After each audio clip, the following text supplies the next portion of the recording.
Capítulo 3. O corpo que aprende a envelhecer mais devagar. 3.1. Quem afinal está ensinando a cuidar do corpo? No capítulo anterior, vimos que o corpo nunca chega até nós como coisa muda, pronta, inteiramente transparente. Nós o enxergamos através de linguagens, medidas, diagnósticos, valores, medos e expectativas que foram sendo construídos ao longo do tempo. Também o envelhecimento nos chega assim. Falamos em risco, prevenção, declínio, autonomia, capacidade, reserva, longevidade. Essas palavras parecem naturais, mas não são. Elas organizam um modo de ver, dizem o que deve preocupar, o que vale preservar, o que parece perda e o que exige correção. Convém reconhecer isso desde o início. O saber biológico sobre o corpo não é inocente. Ele não apenas descreve o organismo, ele também orienta o olhar, distribui importância, ensina a perceber. Na modernidade, passamos a olhar o corpo de maneira cada vez mais minuciosa, como se ele devesse ser permanentemente examinado, acompanhado e corrigido. Aos poucos, aprendemos a nos ver assim também. Mas seria apressado concluir, por causa disso, que esse saber deve ser recusado. Este capítulo não fará isso. Ao contrário, fará uma defesa. Não uma defesa ingênua, mas ainda assim uma defesa. Quando insisto em treino, sono, alimentação, força, potência, resistência, composição corporal e aptidão cardiorrespiratória, não estou apenas repetindo uma gramática da saúde. Estou sustentando que certos saberes sobre o corpo ajudam, de fato, a envelhecer mais devagar, ajudam a preservar a autonomia, a retardar perdas evitáveis e a manter por mais tempo a possibilidade de estar no mundo com presença, independência e alguma disponibilidade. Não se trata de transformar biologia em moral, nem de reduzir o cuidado a uma nova disciplina do desempenho. Trata-se apenas de não cair em dois enganos fáceis: imaginar que o saber biológico é puro e neutro, ou descartá-lo como se fosse apenas uma forma de controle. Entre uma ingenuidade e outra, talvez ainda reste um uso mais sóbrio desse saber, reconhecê-lo como histórico, atravessado por normas e interesses, mas também capaz de oferecer instrumentos concretos de proteção contra formas evitáveis de declínio. É com essa cautela e com essa escolha que a pergunta deste capítulo pode ser feita. Voltemos por um instante à praça. Os dois personagens continuam ali. O primeiro caminha devagar, como se o corpo já não respondesse sem negociação. O segundo ainda se move com mais prontidão, como quem preserva alguma disponibilidade para o dia. A diferença mais importante entre eles não está apenas na velocidade do gesto, está na quantidade de vida corporal ainda disponível por trás dele. No primeiro, tudo parece mais próximo do limite. O passo, o equilíbrio, o ato de sentar e de se erguer, a própria travessia de poucos metros, cada movimento dá a impressão de consumir quase tudo o que o corpo ainda pode oferecer. No segundo, ainda há uma espécie de sobra, não a sobra ruidosa da juventude, mas uma margem silenciosa, uma reserva que permite ao corpo responder sem transformar cada gesto em esforço visível. Foi essa pequena diferença que a praça começou a me devolver agora. Um corpo ainda parece ter de onde tirar. O outro já vive mais apertado dentro de si. E essa não é uma diferença banal, porque ela desperta uma pergunta que, embora simples, talvez diga mais do que parece. De onde vem essa margem? Quem ensinou essas pessoas a cuidar do corpo? Ninguém chega à velhice de repente. O corpo que envelhece já vem de longe. Já foi exigido, negligenciado, treinado, poupado em excesso ou abandonado ao acaso durante muitos anos. Já aprendeu alguma coisa sobre esforço, descanso, alimentação, sono e disciplina corporal, ou atravessou a vida sem aprender quase nada disso. Antes de envelhecer, o corpo já vinha sendo formado, ou em alguma medida desamparado. Por isso, talvez seja pobre demais dizer apenas que o tempo passou. O tempo, sem dúvida, passa para todos, mas ele não encontra em todos a mesma matéria. Há corpos que chegam à velhice tendo aprendido ao longo da vida algum modo de cuidado, e há outros que chegam a ela quase sem nenhuma educação corporal formal, como se cuidar de si fosse uma competência espontânea, um saber que o adulto simplesmente devesse possuir. É aqui que o incômodo começa. Vivemos numa época que fala o tempo inteiro em saúde.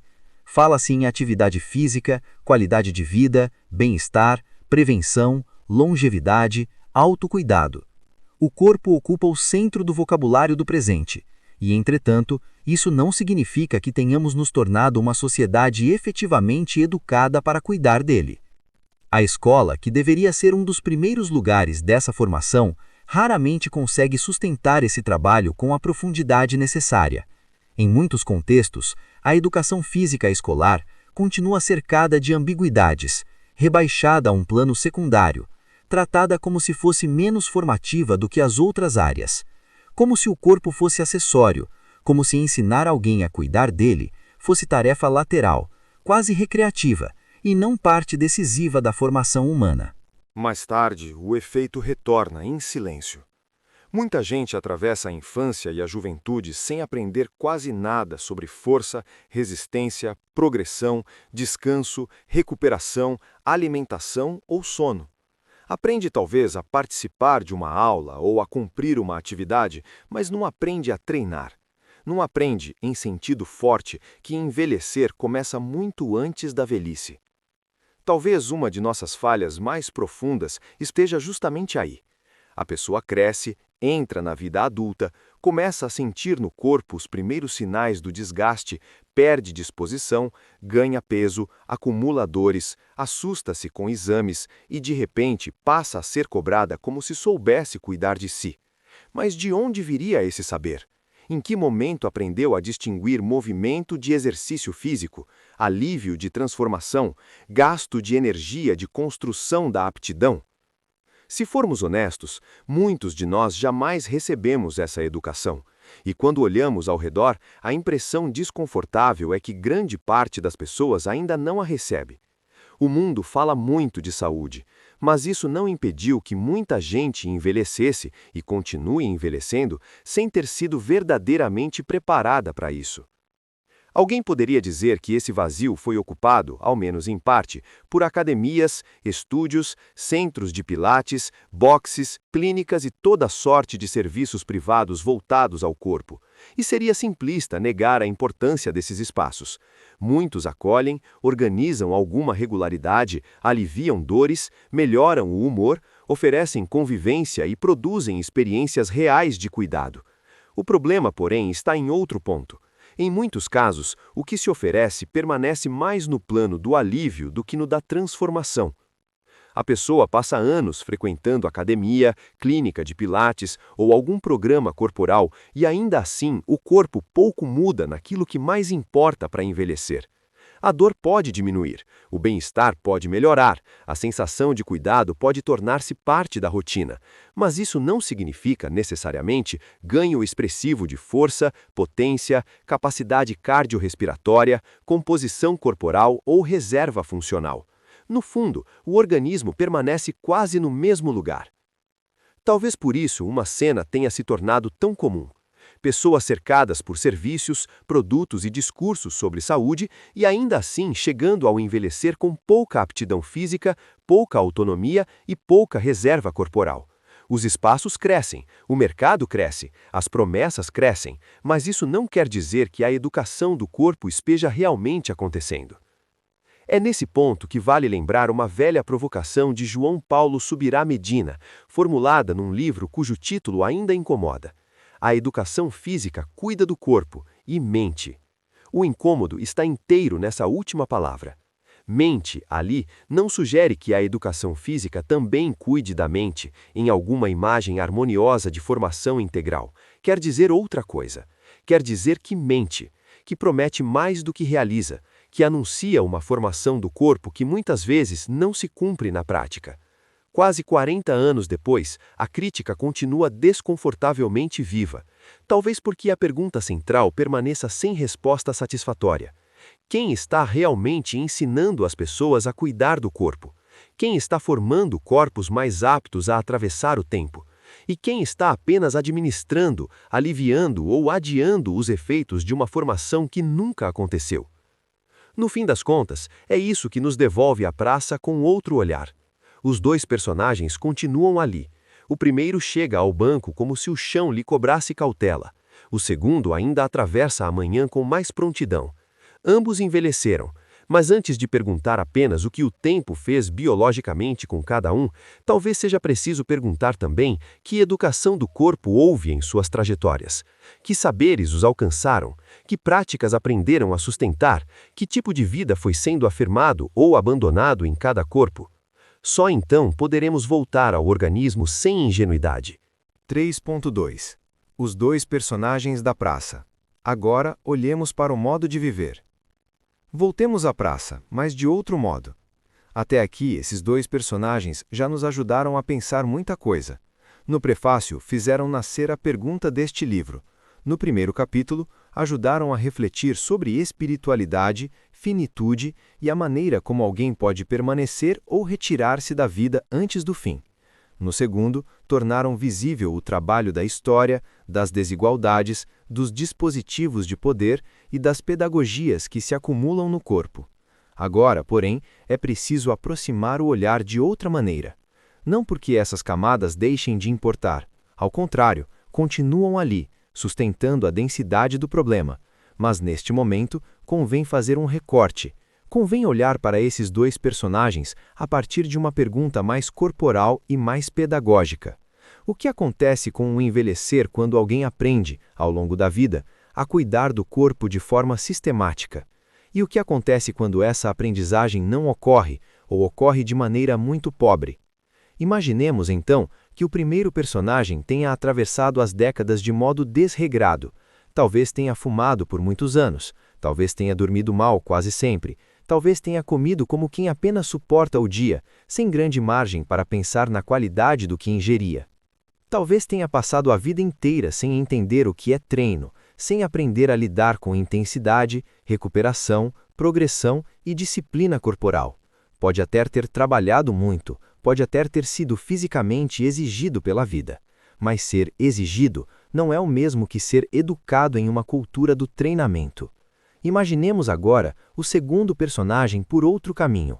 Talvez tenha começado cedo no esporte, talvez tenha entrado numa equipe ainda criança, talvez tenha aprendido desde muito novo que o corpo não é apenas algo que nos acompanha, mas algo que pode ser formado.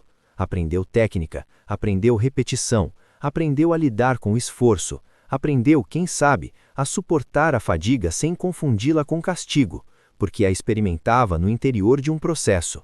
Recebeu orientação, entendeu em alguma medida que treino não é improviso, que a alimentação não é simples detalhe, que sono não é resto do dia, que recuperação não é preguiça, que o corpo responde melhor quando é treinado.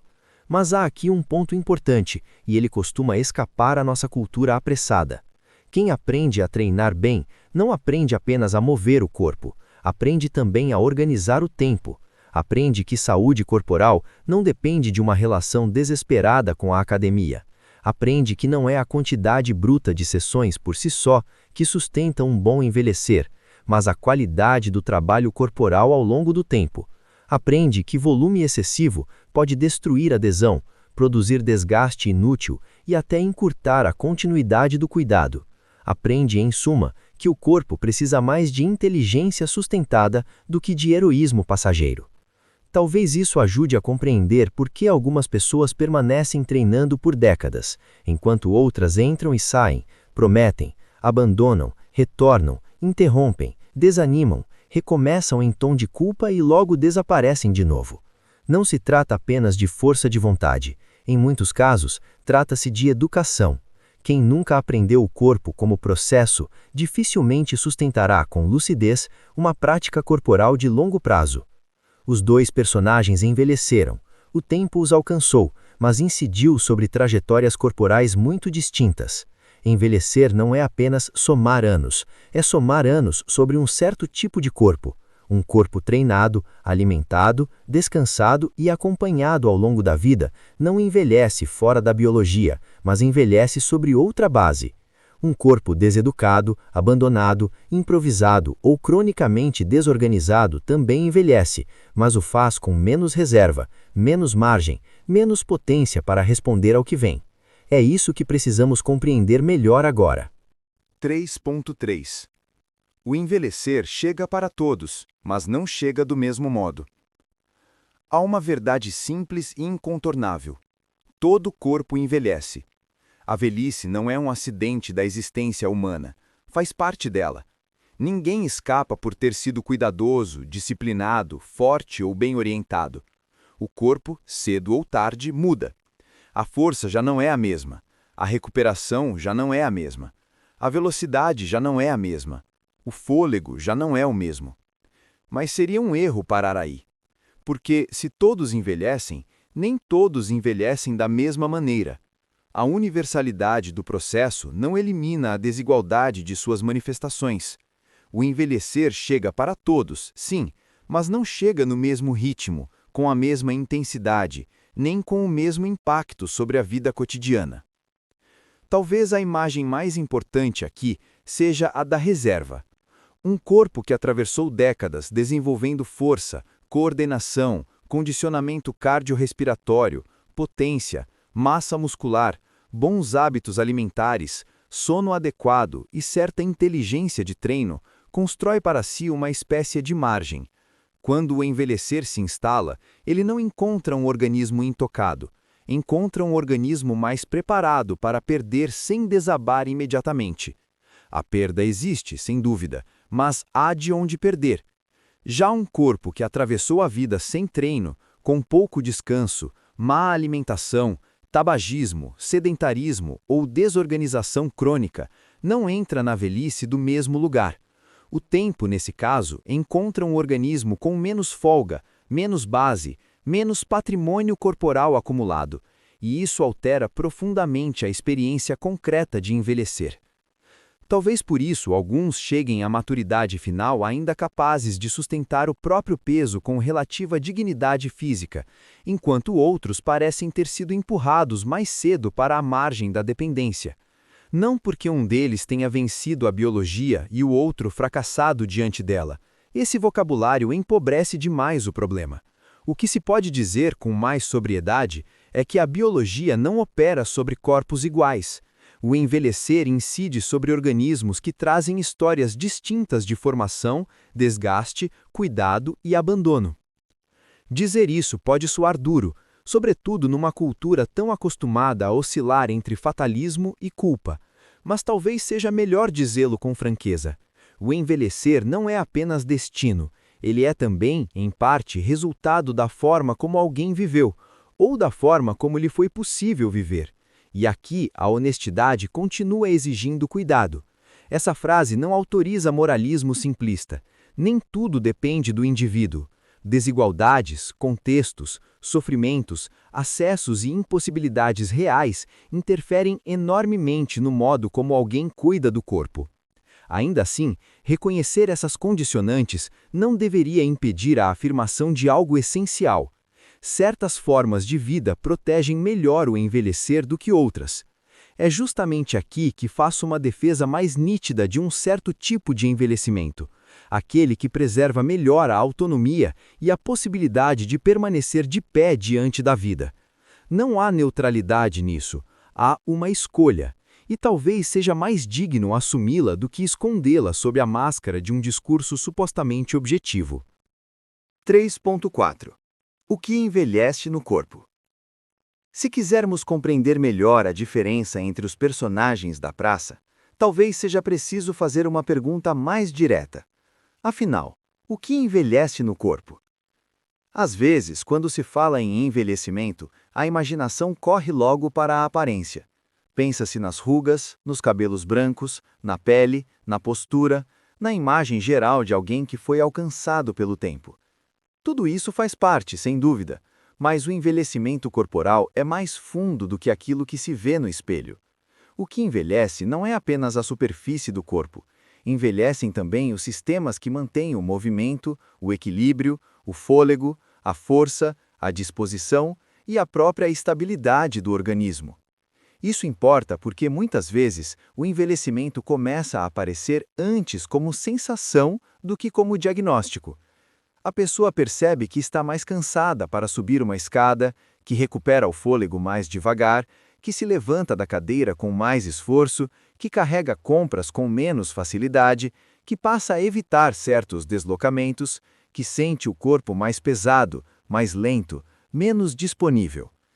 Nem sempre há, nesse primeiro momento, uma doença claramente instalada, mas já há um organismo que responde pior ao que antes era simples.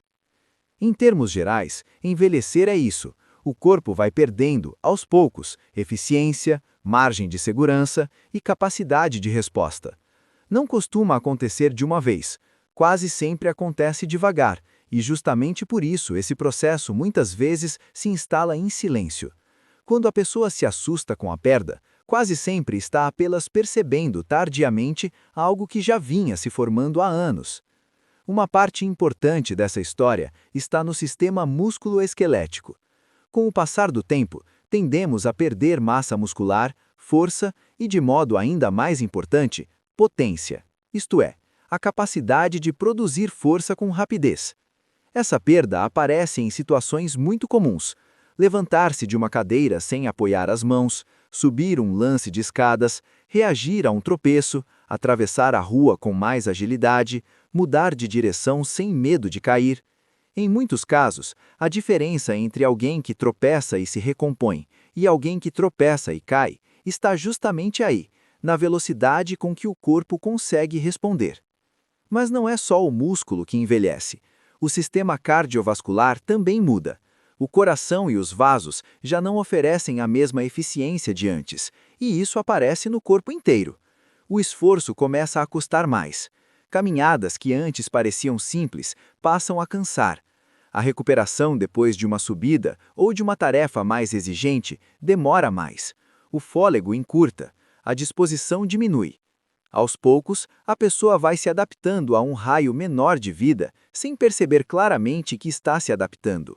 Anda menos, evita ladeiras, deixa de carregar peso, prefere o elevador, escolhe o caminho mais curto, recusa atividades que antes cabiam no dia com naturalidade. Também o metabolismo envelhece, e talvez essa seja uma das mudanças mais traiçoeiras, porque nem sempre dói, nem sempre grita, nem sempre chama a atenção logo no começo. O corpo vai se tornando mais propenso a acumular gordura, especialmente na região abdominal, a controlar pior a glicose, a responder menos à insulina, a desregular com mais facilidade colesterol, triglicerídeos e pressão arterial. É nesse terreno que crescem riscos muito conhecidos: diabetes tipo 2, hipertensão, síndrome metabólica, infarto, AVC. Muitas vezes, essas condições não surgem como acontecimentos isolados, mas como desfecho de uma longa deterioração do modo como o organismo lida com energia, esforço, inflamação e recuperação. Talvez por isso, uma das frases mais enganosas que repetimos diante de um evento cardiovascular seja: "Fulano teve um mal súbito". O infarto pode até se apresentar de repente, como acontecimento agudo, susto ou interrupção brusca do cotidiano. Mas, em geral, ele já vinha sendo anunciado muito antes, vinha sendo preparado em silêncio por anos, na pressão que subia, na circunferência abdominal que aumentava, no cansaço que se tornava frequente, no condicionamento que piorava, nos exames alterados, no sono ruim, no sedentarismo, no excesso de peso, na glicose desregulada, no colesterol alto, na inflamação crônica e na vida corporal abandonada.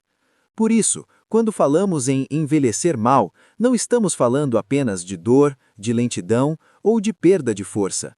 Estamos falando também de um corpo que vai se tornando biologicamente mais vulnerável. Um corpo com menos músculo, mais gordura visceral, pior condicionamento cardiorrespiratório e menos reserva funcional tende a adoecer mais facilmente e a suportar pior tanto os esforços da vida diária quanto os impactos de uma doença quando ela aparece. Isso ajuda a entender por que a aptidão física importa tanto.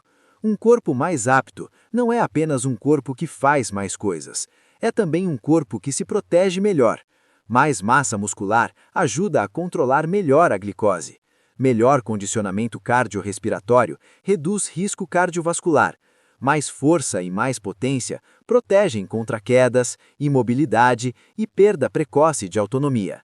Em muitos casos, a diferença entre alguém que tropeça e se recompõe e alguém que tropeça e cai está justamente aí, na velocidade com que o corpo consegue responder. Mas não é só o músculo que envelhece. O sistema cardiovascular também muda. O coração e os vasos já não oferecem a mesma eficiência de antes, e isso aparece no corpo inteiro. O esforço começa a custar mais. Caminhadas que antes pareciam simples passam a cansar. A recuperação depois de uma subida ou de uma tarefa mais exigente demora mais. O fôlego encurta. A disposição diminui. Aos poucos, a pessoa vai se adaptando a um raio menor de vida, sem perceber claramente que está se adaptando. Anda menos, evita ladeiras, deixa de carregar peso, prefere o elevador, escolhe o caminho mais curto, recusa atividades que antes cabiam no dia com naturalidade. Também o metabolismo envelhece, e talvez essa seja uma das mudanças mais traiçoeiras, porque nem sempre dói, nem sempre grita, nem sempre chama a atenção logo no começo. O corpo vai se tornando mais propenso a acumular gordura, especialmente na região abdominal, a controlar pior a glicose, a responder menos à insulina, a desregular com mais facilidade colesterol, triglicerídeos e pressão arterial. É nesse terreno que crescem riscos muito conhecidos: diabetes tipo 2, hipertensão, síndrome metabólica, infarto, AVC. Muitas vezes, essas condições não surgem como acontecimentos isolados, mas como desfecho de uma longa deterioração do modo como o organismo lida com energia, esforço, inflamação e recuperação. Talvez por isso, uma das frases mais enganosas que repetimos diante de um evento cardiovascular seja: "Fulano teve um mal súbito". O infarto pode até se apresentar de repente, como acontecimento agudo, susto ou interrupção brusca do cotidiano. Mas, em geral, ele já vinha sendo anunciado muito antes, vinha sendo preparado em silêncio por anos, na pressão que subia, na circunferência abdominal que aumentava, no cansaço que se tornava frequente, no condicionamento que piorava, nos exames alterados, no sono ruim, no sedentarismo, no excesso de peso, na glicose desregulada, no colesterol alto, na inflamação crônica e na vida corporal abandonada. Por isso, quando falamos em envelhecer mal, não estamos falando apenas de dor, de lentidão ou de perda de força. Estamos falando também de um corpo que vai se tornando biologicamente mais vulnerável.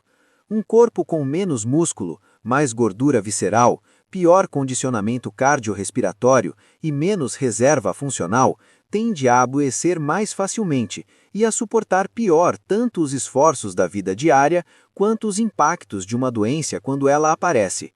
Isso ajuda a entender por que a aptidão física importa tanto. Um corpo mais apto não é apenas um corpo que faz mais coisas, é também um corpo que se protege melhor. Mais massa muscular ajuda a controlar melhor a glicose.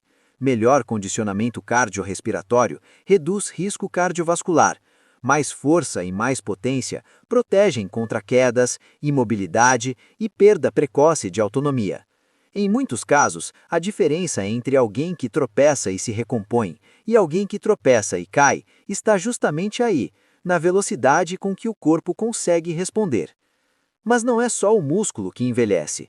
O sistema cardiovascular também muda. O coração e os vasos já não oferecem a mesma eficiência de antes, e isso aparece no corpo inteiro. O esforço começa a custar mais. Caminhadas que antes pareciam simples passam a cansar. A recuperação depois de uma subida ou de uma tarefa mais exigente demora mais. O fôlego encurta. A disposição diminui. Aos poucos, a pessoa vai se adaptando a um raio menor de vida sem perceber claramente que está se adaptando. Anda menos, evita ladeiras, deixa de carregar peso, prefere o elevador, escolhe o caminho mais curto, recusa atividades que antes cabiam no dia com naturalidade.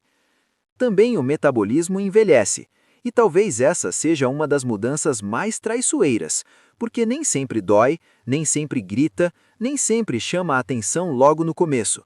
O corpo vai se tornando mais propenso a acumular gordura, especialmente na região abdominal. A controlar pior a glicose, a responder menos à insulina, a desregular com mais facilidade colesterol, triglicerídeos e pressão arterial. É nesse terreno que crescem riscos muito conhecidos: diabetes tipo 2, hipertensão, síndrome metabólica, infarto, AVC. Muitas vezes essas condições não surgem como acontecimentos isolados, mas como desfecho de uma longa deterioração do modo como o organismo lida com energia, esforço, inflamação e recuperação. Talvez por isso, uma das frases mais enganosas que repetimos diante de um evento cardiovascular seja: "Fulano teve um mal súbito". O infarto pode até se apresentar de repente, como acontecimento agudo, susto ou interrupção brusca do cotidiano. Mas, em geral, ele já vinha sendo anunciado muito antes. Vinha sendo preparado em silêncio por anos, na pressão que subia, na circunferência abdominal que aumentava, no cansaço que se tornava frequente, no condicionamento que piorava, nos exames alterados, no sono ruim, no sedentarismo, no excesso de peso, na glicose desregulada, no colesterol alto, na inflamação crônica e na vida corporal abandonada. Por isso, quando falamos em envelhecer mal, não estamos falando apenas de dor, de lentidão ou de perda de força. Estamos falando também de um corpo que vai se tornando biologicamente mais vulnerável. Um corpo com menos músculo, mais gordura visceral, pior condicionamento cardiorrespiratório e menos reserva funcional, tende a adoecer mais facilmente e a suportar pior tanto os esforços da vida diária quanto os impactos de uma doença quando ela aparece. Isso ajuda a entender por que a aptidão física importa tanto. Um corpo mais apto não é apenas um corpo que faz mais coisas, é também um corpo que se protege melhor. Mais massa muscular ajuda a controlar melhor a glicose. Melhor condicionamento cardiorrespiratório reduz risco cardiovascular. Mais força e mais potência protegem contra quedas, imobilidade e perda precoce de autonomia. Menos gordura abdominal costuma significar menor risco inflamatório e metabólico. Em outras palavras, a boa forma corporal aqui não é questão de aparência, é questão de defesa orgânica. Talvez o envelhecimento faça algo muito específico com o organismo. Ele vai estreitando nossa margem de resposta. O corpo fica menos folgado. O que antes era simples passa a exigir cálculo. O que antes era automático passa a pedir cautela. Aquilo que antes cabia com sobra passa a caber no limite. E viver no limite, mesmo sem doença, já muda muito a experiência de estar no mundo. Isso aparece em pequenas cenas que parecem banais, mas dizem muito.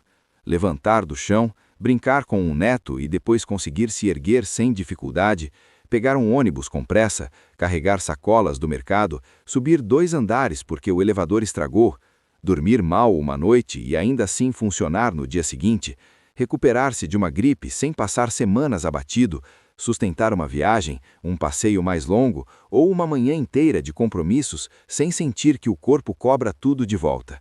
É nessas horas que a diferença entre um organismo mais preservado e outro mais empobrecido se torna concreta. É por isso que os 2 personagens da praça continuam ensinando tanto. Ambos envelheceram, ambos sofreram a ação do tempo, mas um parece envelhecer sobre uma base mais rica e o outro sobre uma base mais frágil. Um ainda conserva certa reserva, consegue responder, adaptar-se, sustentar o próprio peso do dia.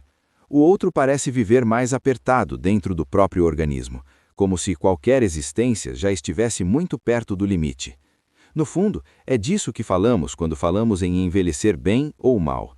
Não apenas de aparência, nem apenas da presença ou ausência de doença, mas da maior ou menor capacidade de continuar vivendo sem ser imediatamente vencido pelas exigências comuns da vida. Envelhecer, afinal, não é só acumular anos, é ver o que o corpo ainda consegue sustentar com eles. 3.5. A alimentação como uma das formas de fabricar a velhice futura. Se o treino é uma pedagogia visível do corpo, a alimentação é uma pedagogia mais silenciosa. E talvez justamente por isso tanta gente a subestime quando pensa no envelhecer. Comer parece um gesto banal, e em certo sentido é. faz parte da repetição comum da vida. Mas justamente por ser repetitivo, o que se come participa intensamente da velhice que está sendo preparada no presente. O corpo não envelhece apenas porque os anos passam. Envelhece também conforme aquilo que recebe, dia após dia, como matéria de sustentação.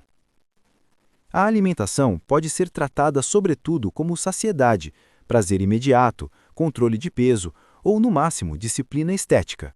Come-se para matar a fome, para suportar a rotina, para reduzir a ansiedade, para celebrar, para compensar cansaços. Nada disso é falso. Comer é também cultura, afeto, memória, convivência. O problema começa quando perdemos a capacidade de perceber que a comida também constrói o organismo. Não apenas enche, não apenas consola, não apenas ocupa uma hora do dia. Vai fabricando, em silêncio, o corpo que envelhecerá depois. Um padrão alimentar cronicamente ruim tende a produzir, ao longo do tempo, um organismo mais inflamado, metabolicamente mais instável, com mais gordura visceral, mais oscilação energética, pior composição corporal e menos capacidade de sustentar boa recuperação. Isso nem sempre aparece de forma dramática no curto prazo, e talvez resida aí sua força enganadora.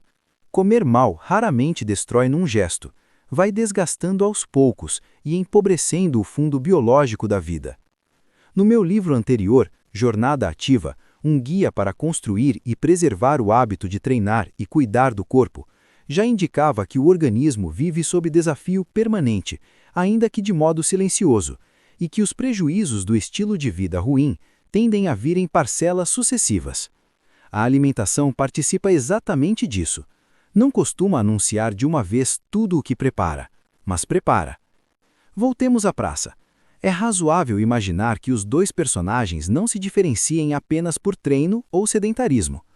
O primeiro pode ter se alimentado durante anos com pressa, excesso de ultraprocessados, açúcar, farinhas refinadas, gorduras de baixa qualidade, pouca proteína, pouca fibra, pouca organização. Pode ter comido para aguentar, pode ter nutrido mais o cansaço imediato do que a saúde futura. O segundo talvez tenha aprendido alguma regularidade, talvez tenha conhecido outro tipo de relação com a comida, menos reativa, mais organizada, mais atenta à sustentação do corpo ao longo do tempo. Não se trata de purismo alimentar, nem de transformar a comida em moralismo ansioso. O ponto é mais simples e mais sério. Um corpo que deseja envelhecer com mais autonomia precisa ter sido minimamente bem alimentado durante décadas. Não existe boa preservação funcional sustentada sobre alimentação cronicamente miserável.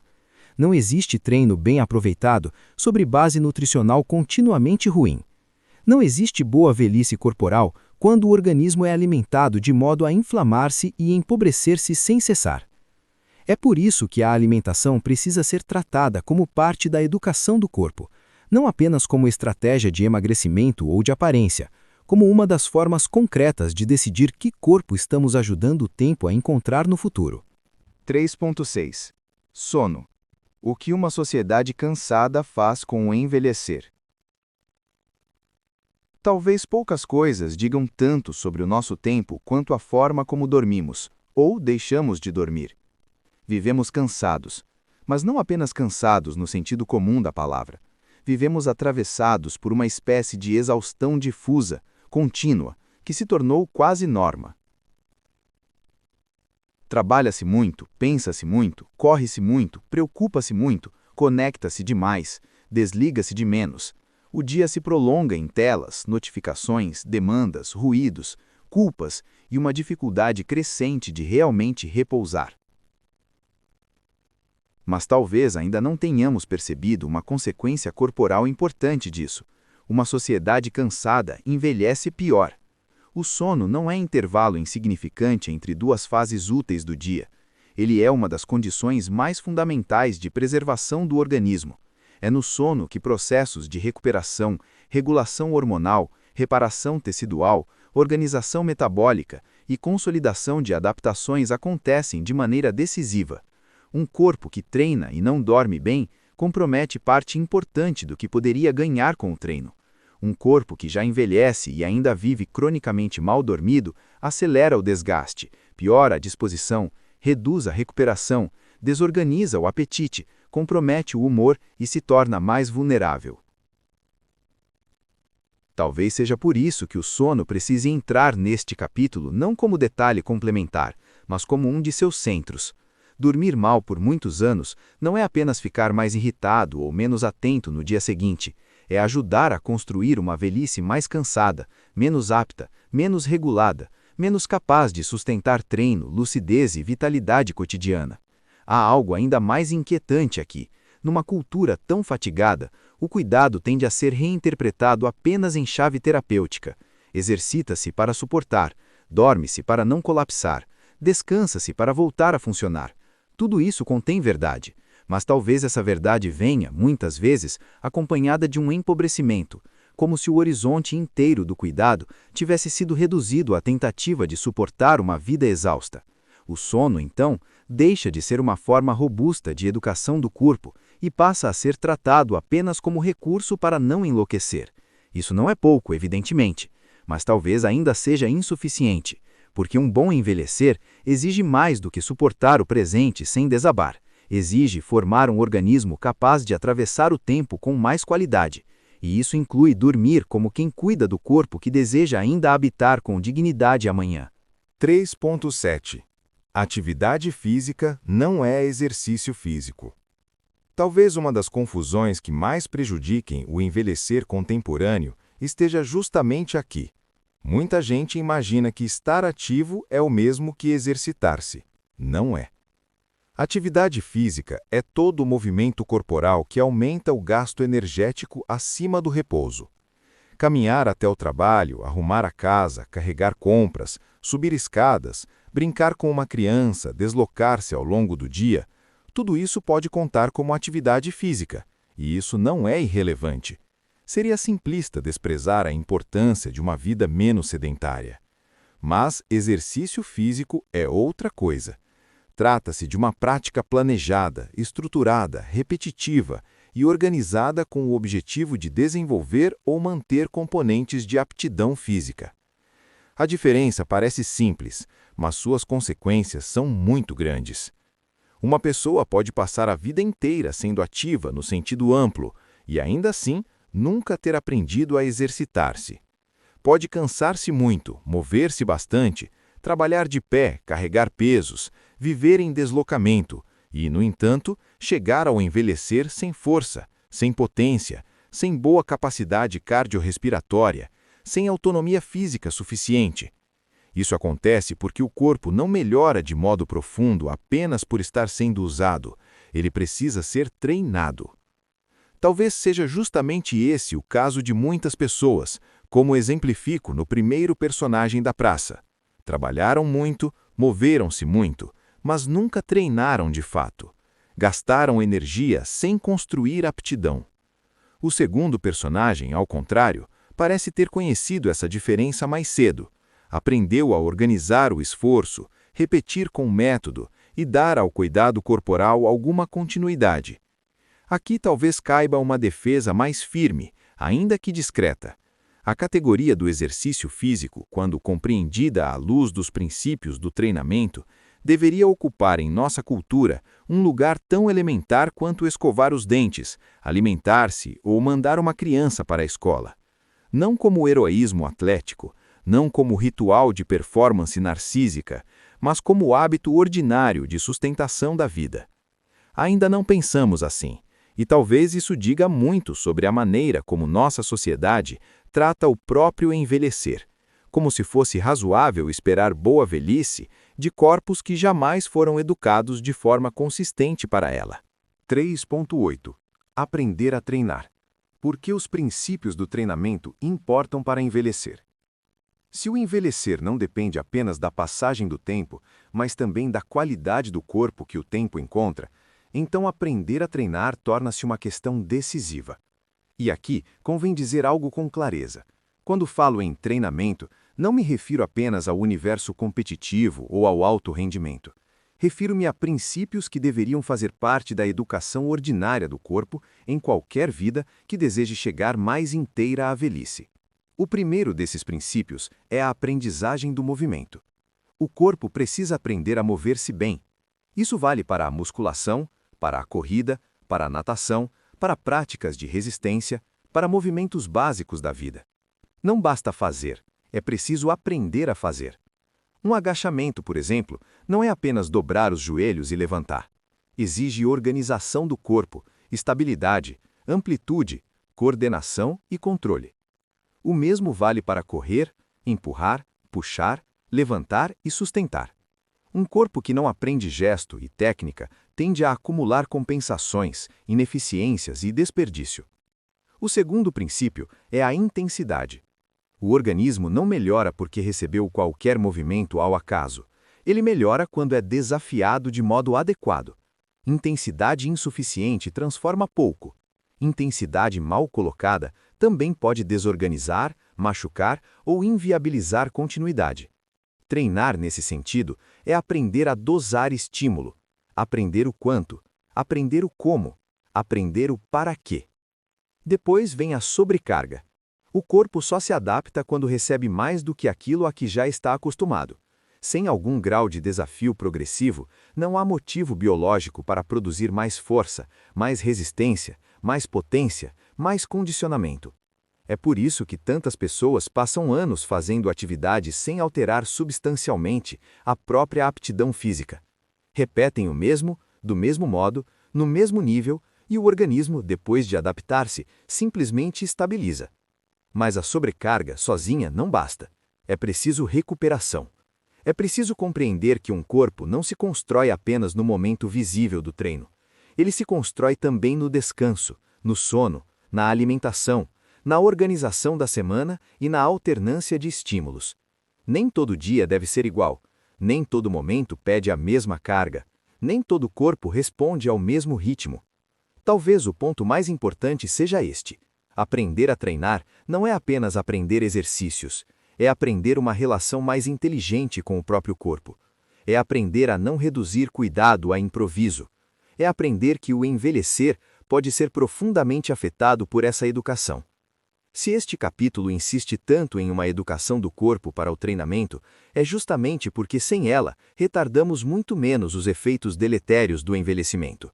E isso não é detalhe técnico, é diferença concreta entre chegar à maturidade final com mais presença corporal, ou chegar a ela já negociando tudo com o chão, com a fadiga e com a perda de autonomia. 3.9 O segundo personagem da praça demorou mais a envelhecer biologicamente? A pergunta precisa ser feita com cuidado para que não se transforme em fantasia. O segundo personagem da praça não deixou de envelhecer. Seu corpo também mudou. Seus sistemas também sofreram a ação do tempo. Sua musculatura também perdeu algo. Sua recuperação também já não é a mesma. Seu metabolismo também não responde como antes. A biologia não foi suspensa em nome do treino ou da disciplina. Mas talvez possamos dizer com mais precisão que as manifestações funcionais do envelhecer demoraram mais a se instalar nele, ou se instalaram com menos brutalidade, porque encontraram um organismo mais preparado. O envelhecer chegou, mas encontrou mais reserva. Talvez seja isso que tantas vezes vemos, sem nomear direito, quando comparamos duas pessoas de idade semelhante. Em uma, o corpo parece já ter sido capturado cedo demais pela perda. Na outra, ainda há uma espécie de folga, de potência restante, de capacidade de responder ao cotidiano sem se sentir imediatamente vencida. Não é a ausência de velhice, é outro modo de chegar a ela. Isso não significa que o segundo personagem tenha ganho do tempo, nem que o primeiro tenha simplesmente perdido.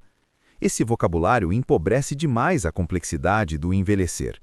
O que se pode dizer é algo mais sóbrio.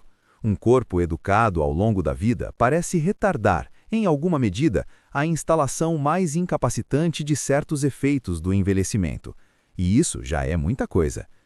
Talvez devêssemos falar menos em derrotar a velhice e mais em chegar a ela com mais corpo. 3.10 Medir, acompanhar, cuidar. Por que a aptidão física importa? Há uma forma muito comum de negligência corporal que nossa cultura, paradoxalmente tão obcecada por saúde, ainda considera normal: cuidar do corpo apenas quando ele já começou a falhar. espera-se a dor, espera-se o exame alterado, espera-se o susto, espera-se a perda de fôlego, a fraqueza evidente, a limitação mais séria, a queda, o diagnóstico. Só então o corpo entra em pauta, só então a pessoa se lembra de que o habita. Mas um envelhecer melhor exige outra relação com a saúde, não apenas reativa, mas acompanhada. É nesse ponto que as diretrizes do ACSM se tornam importantes. Elas ajudam a lembrar que saúde não é apenas ausência de doença. Diz respeito também à aptidão física, à força, à capacidade cardiorrespiratória, à composição corporal, à funcionalidade, àquilo que permite ao organismo sustentar a vida cotidiana com mais independência. Isso, sem dúvidas, transforma a maneira como passamos a olhar para os personagens da praça. O segundo não parece apenas alguém que vai ao médico quando necessário, parece alguém que aprendeu a observar se sua força, sua composição corporal e seu condicionamento ainda sustentam a vida que deseja levar. Não esperou a doença para olhar para o corpo, aprendeu a acompanhá-lo. É provável que o primeiro personagem tenha vivido de outro modo. Procurou ajuda apenas quando o problema já estava instalado. Nunca aprendeu a medir o que importava. Nunca lhe ensinaram que a aptidão física também é saúde. Esse ponto merece insistência porque toca algo central deste capítulo. Pensar a saúde em termos de aptidão física. Não apenas como ausência de patologia, mas como presença de capacidade. Capacidade de mover-se, levantar-se, responder, suportar, deslocar-se, recuperar-se e preservar alguma margem diante das exigências ordinárias da vida. Pesquisas também nos oferecem referências importantes sobre os níveis de aptidão que tendem a ser esperados em cada idade, o que permite avaliar com mais precisão quando um corpo está preservado, quando está abaixo do que deveria e quando já começa a perder reserva funcional de modo preocupante. Há aqui, evidentemente, uma dimensão coletiva. Um conjunto de profissionais e instituições defende esse modelo porque ele promete melhor qualidade de vida, menor custo para o Estado, mais sustentabilidade social, menos dependência futura e mais autonomia funcional. E há razão nisso. Promover saúde é, de fato, uma escolha mais inteligente, mais preventiva e mais humana, tanto para o indivíduo quanto para a vida coletiva. 3.11. Saúde não se compra, se conquista. Esse talvez seja um dos pontos em que mais convém contrariar o imaginário do nosso tempo. A saúde, hoje, é frequentemente oferecida como mercadoria imaginária. Vende-se disposição em cápsulas, vende-se juventude em procedimentos, vende-se desempenho em hormônios, vende-se força em atalhos químicos, vende-se emagrecimento em protocolos rápidos, vende-se transformação como se ela pudesse ser comprada sem passar pela lenta pedagogia do corpo. Mas o corpo envelhece de um modo teimoso demais para se deixar resolver por esse tipo de fantasia. Em sentido forte, saúde não se compra, conquista-se. Conquista-se na repetição do que quase não chama a atenção, no treino bem feito, no sono respeitado, na alimentação melhor organizada, na recuperação, na regularidade, no acompanhamento da aptidão física, na capacidade de sustentar por anos aquilo que o mercado prefere prometer em semanas. Isso não significa negar que existam recursos médicos válidos, suplementações úteis em contextos específicos, intervenções necessárias ou tecnologias relevantes. O problema começa quando tudo isso se apresenta como substituto da educação ao treinamento, ao exercício físico. Aí já não temos cuidado, temos desejo de atalho. Nossa sociedade gosta de atalhos porque educação dá trabalho, educação toma tempo, educação não produz gratificação imediata, educação exige humildade, exige reconhecer que não se sabe e que será preciso aprender. O mercado, ao contrário, oferece ao sujeito exatamente o que ele mais deseja ouvir, que é possível colher sem cultivar. Mas um envelhecer melhor não nasce desse tipo de ilusão. Ele nasce muito mais da formação do que do consumo, muito mais do hábito do que da promessa, muito mais do processo do que do produto. E é por isso que este capítulo insiste tanto em educar o corpo para o treinamento, não por moralismo, não por culto disciplinar vazio, mas porque diante do envelhecer, a diferença entre um corpo treinado e um corpo abandonado torna-se cruelmente visível. 3.12 O ideal contemporâneo de envelhecer bem. O que estamos defendendo, afinal? Talvez agora possamos formular uma pergunta ainda mais delicada. Quando falamos em envelhecer bem, estamos falando exatamente do quê? Se fizermos um diagnóstico do presente, perceberemos que não produzimos apenas conhecimento sobre o envelhecimento. Produzimos também um ideal de envelhecimento, uma imagem do que seria chegar bem ao tempo avançado. Essa imagem não é neutra. Ela traz consigo valores de época. Em nosso tempo, envelhecer bem costuma significar preservar autonomia, independência, mobilidade, lucidez, funcionalidade, capacidade de permanecer fazendo aquilo que se valoriza. No fundo, esse ideal luta por uma coisa muito precisa: prolongar a boa vida, a vida que gostamos de viver, a vida tal como aprendemos a amá-la em nossos momentos mais plenos. Talvez exista nisso algo de uma herança mais antiga do pensamento ocidental, uma tendência a idealizar formas de vida, a imaginar o melhor, o desejável, o mais belo modo de existir. Não desenvolvo isso aqui em termos exaustivamente filosóficos, mas a intuição parece importante. Também o envelhecer é idealizado. Também ele é cercado de imagens normativas. Também ele é disputado.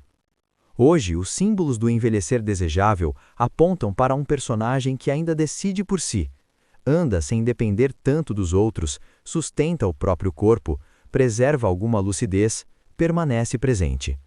Isso é apenas opressão? Não me parece. Mas também não é pura descrição natural. É um ideal. E os ideais, mesmo quando razoáveis, selecionam valores, distribuem admiração, orientam práticas e estabelecem comparações. Talvez seja mais honesto reconhecer isso do que fingir que falamos de um simples dado técnico. Este capítulo, afinal, está em defesa de um tipo de envelhecimento. Um envelhecimento com mais aptidão física, mais autonomia, mais reserva, mais capacidade de seguir habitando a própria vida sem ver-se prematuramente reduzido. A questão não é negar essa defesa. A questão é sustentá-la sem crueldade, sem ignorar desigualdades e sem transformar o ideal em tribunal moral contra quem não conseguiu corresponder a ele.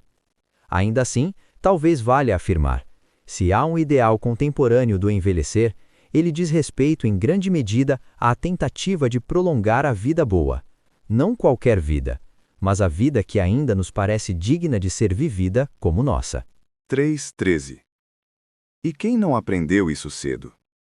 Seria duro e talvez injusto encerrar este capítulo como se tudo já estivesse decidido na infância. Não está. É verdade que começar cedo faz diferença.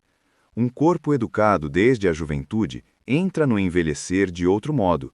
Uma pessoa que aprendeu na infância a treinar, a descansar, a organizar a alimentação, a lidar com o próprio corpo como processo, tende a construir uma reserva que fará diferença lá adiante.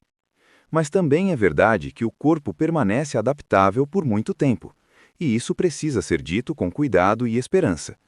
Quem não teve essa educação cedo ainda pode começar. Com certeza não irão recuperar em poucos meses o que décadas não construíram. Talvez não alcance a mesma base de quem foi formado corporalmente desde a infância, mas ainda pode ganhar força, ainda pode melhorar condicionamento, ainda pode aprender movimento, ainda pode reduzir perdas, ainda pode alterar o próprio modo de envelhecer. Essa é uma verdade importante demais para ser esquecida. O envelhecer começa antes da velhice, mas não se encerra quando a velhice chega. Enquanto há vida, ainda há trabalho possível sobre o corpo. Há educação, ganho e alguma dignidade corporal a ser reconstruída, ainda que nunca de modo mágico ou instantâneo. Tenho certeza de que muitos leitores deste livro irão se reconhecer mais no primeiro personagem da praça do que no segundo. Não tiveram infância esportiva, orientação adequada, uma escola formadora ou uma família organizada em torno do cuidado corporal. Aprenderam mais a aguentar do que a prevenir, mais a suportar do que a treinar. Ainda assim, o que se segue não deveria falar com eles em tom de condenação, mas como quem devolve uma possibilidade. O corpo envelhece, mas continua capaz de aprender. Sempre há tempo de mudança. 3.14 Considerações finais. O corpo que muda a forma de estar vivo. Este capítulo começou com uma pergunta sobre educação do corpo. Quase 40 anos depois da provocação de Medina, seguimos precisando formulá-la. Quem, de fato, está ensinando as pessoas a cuidar do corpo para envelhecer melhor? A resposta, infelizmente, permanece insuficiente. A escola faz menos do que poderia. O mercado oferece mais do que entrega. O mundo fala muito de saúde, mas nem sempre ensina o essencial. E o essencial talvez seja justamente isto: o corpo precisa ser educado para o treinamento. Ao longo destas páginas, procurei mostrar que essa educação não pode ser pensada de forma ingênua. O saber biológico sobre o corpo organiza o olhar, mede capacidades e orienta condutas. Ele participa também da produção de um ideal contemporâneo do envelhecer bem. E ao mobilizá-lo aqui, eu também participo dessa defesa. Não de maneira cega, mas assumida. Sim, este capítulo está em defesa de um envelhecer com mais aptidão e mais autonomia para permanecer no mundo. Mas este capítulo também quis dizer algo ainda mais simples e concreto. O modo como alguém treina, come, dorme, descansa, recupera-se e acompanha o próprio corpo interfere profundamente na forma como envelhece. O envelhecer chega para todos, mas não chega do mesmo modo. O tempo não encontra em todos a mesma matéria. Talvez a praça continue sendo a imagem mais fiel disso. Dois personagens atravessam a mesma manhã. Um deles parece carregar no corpo o acúmulo de uma vida em que a educação para o treinamento faltou, falhou ou chegou tarde. O outro parece ainda sustentar alguma prontidão, como se o organismo tivesse aprendido melhor a responder ao tempo. Nenhum dos dois escapou da velhice, mas chegaram a ela de modos diferentes. Isso significa mais do que uma diferença de exames ou de aparência. Significa diferença na forma de estar vivo. Aqui convém lembrar uma reflexão de Bruno Latour, embora em um terreno bem diferente deste. Ao tratar da relação entre uma pessoa e uma arma, Latour não faz apologia do armamento. Ao contrário, seu argumento serve justamente para recusar a ideia de que a arma seja um objeto neutro. Ela muda quem a porta. A pessoa armada não é apenas alguém com um artefato na mão. É alguém que passa a se perceber de outro modo, com mais confiança, maior sensação de poder e outra forma de olhar para o mundo. Isso ajuda a pensar o corpo.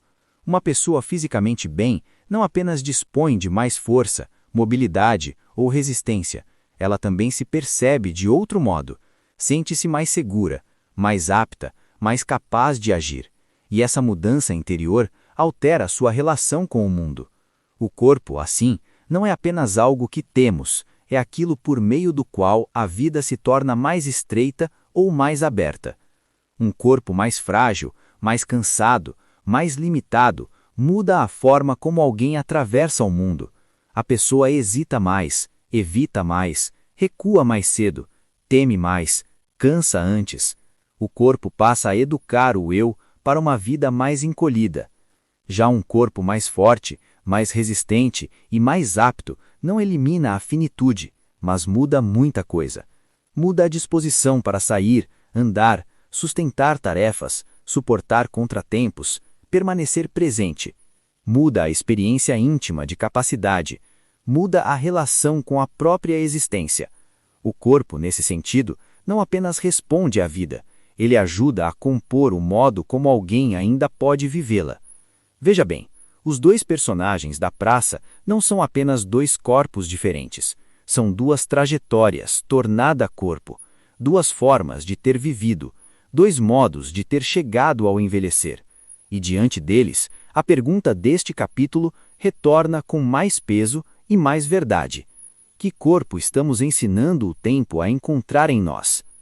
Mas talvez, ao final, já possamos perceber que essa pergunta, embora decisiva, ainda não esgota o problema, porque o tempo não encontra em nós apenas um organismo mais ou menos apto, mais ou menos preservado, mais ou menos educado para resistir ao desgaste. Ele encontra também um certo modo de permanecer na vida, de responder ao mundo, de sustentar presença apesar da finitude. Por isso, se este capítulo procurou mostrar que o envelhecer biológico pode ser retardado, agravado ou modulado pela educação do corpo ao treinamento, o próximo precisará avançar um passo além. Já não bastará perguntar apenas pela aptidão, pela reserva funcional ou pela forma física com que alguém chega à velhice. Será preciso perguntar também quanta vida ainda circula nesse corpo, quanta presença ele ainda sustenta, quanta abertura ao mundo ainda permanece possível. É nesse ponto que a reflexão sobre o envelhecer encontra a questão da potência de vida, porque não basta apenas durar, é preciso compreender o que, em meio ao tempo, ao desgaste e aos limites, ainda faz alguém permanecer vivo por dentro, sem ter saído de si.